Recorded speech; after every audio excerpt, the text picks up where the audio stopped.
The forest loomed ahead, its towering trees shrouded in an ominous mist. 3 friends, Alex, Lily, and Mark, embarked on a trekking adventure into the heart of the mysterious eternal woods. Eager for a thrill, they ignored the warnings from locals about the forest's dark history. Unbeknownst to them, their journey would lead them to face unimaginable horrors. The journey began with excitement, the trio setting out with backpacks filled with provisions, their laughter echoing through the crisp morning air. Birds chirped in the distance, their songs providing a deceptive sense of tranquility. The path wound through dense undergrowth, the sunlight filtering through the thick canopy above. As the day wore on, the forest grew denser, and the air grew colder. Shadows seemed to dance between the trees, and unease settled over the group. Lily's footsteps faltered as she noticed a faded sign with the words, "Enter at your own risk." But she brushed off her unease, not wanting to dampen the adventure. Nightfall descended like a heavy shroud. Their campfire crackled, casting eerie shadows that danced against the trees. Around them, the forest was alive with strange sounds, rustling leaves, distant whispers, and an occasional snap of twigs. Their laughter turned to hushed tones as they told stories, their voices barely masking their growing apprehension. A distant howl pierced the silence, sending a chill down their spines. "Just a wolf," Mark said, attempting to reassure himself more than the others. Lily's grip on her flashlight tightened, and she shone it into the darkness, catching a glimpse of gleaming eyes watching from the shadows. Their tents offered little solace as the night wore on. Alex tried to joke about the eerie ambiance, but even his forced smile couldn't mask the tension in the air. Their sleeping bags cocooned them, each rustle of leaves outside causing their hearts to race. Morning brought a temporary relief, the sunlight dispelling the lingering fears of the night. They continued their journey, the forest seeming almost serene in the daylight. But the path ahead twisted and turned in ways that felt unfamiliar, as if the forest itself was rearranging its features to confuse them. Days turned into nights, and their sense of time blurred. The forest seemed unending, and panic began to take root.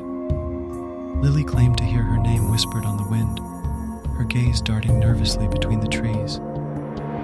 Alex stumbled upon an old journal wedged between the roots of a gnarled tree, its pages filled with the ramblings of someone driven to madness by the forest's secrets. One night, Mark's flashlight flickered and died, plunging them into darkness. As he fumbled for spare batteries, a chilling voice echoed through the trees. "Stay," it murmured, the sound seeming to emanate from all directions. Panic surged as they realized they were no longer alone. In a desperate bid to find their way out, they pressed forward, the forest growing more suffocating with each step. Strange symbols appeared on the trees, glowing faintly in the moonlight. They stumbled upon a clearing dominated by a gnarled tree, its roots twisted like skeletal hands. An altar of bones lay at its base, a grim testament to the horrors that had occurred within these woods.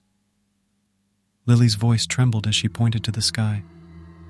"Look," she whispered, her finger shaking. Above them, the stars had rearranged themselves into a pattern that sent a surge of terror through their hearts, the same symbols that had been appearing on the trees. Exhausted and near despair, they stumbled upon an ancient cabin, its windows shattered and its walls crumbling. Inside, they discovered a room with a rusted, dusty piano. Mark hesitated before playing a single, hesitant note. The sound hung in the air, followed by an unnerving whisper that seemed to caress their ears. The forest's grip tightened, its malevolence seeping into their minds. Shadows writhed and twisted, forming monstrous shapes that lunged at them from the darkness. They ran, the forest itself seeming to chase them.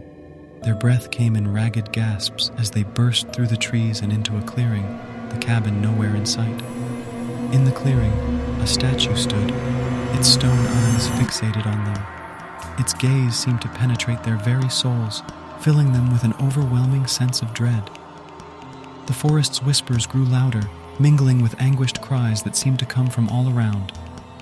Lily collapsed to her knees, clutching her head as if trying to block out the voices. Alex and Mark exchanged a desperate glance, realizing they were losing themselves to the forest's malevolent power. But in that moment, a distant memory surfaced. The journal Mark had found earlier, its pages filled with warnings of the forest's ability to twist reality and drive people to madness. With every ounce of willpower they had left, they broke free from the statue's gaze and retreated from the clearing. Their journey became a blur of frenzied running, their breathless laughter echoing through the trees as if mocking their plight. Finally, they stumbled upon a familiar path that led them out of the eternal woods. Emerging into the light, they collapsed on the forest's edge, gasping for air. Their clothes were torn, their bodies battered, but they were alive. As they looked back, the forest seemed to taunt them with its eerie silence, the whispers now replaced by a haunting absence of sound. They left the forest forever changed, the horrors they had witnessed etched into their minds. They never spoke of the eternal woods to anyone, each fearing that the memories might still hold power over them. And though they had escaped its clutches, they knew that the whispers of the forest would forever haunt their dreams, a reminder of the darkness that lurked within the heart of the woods.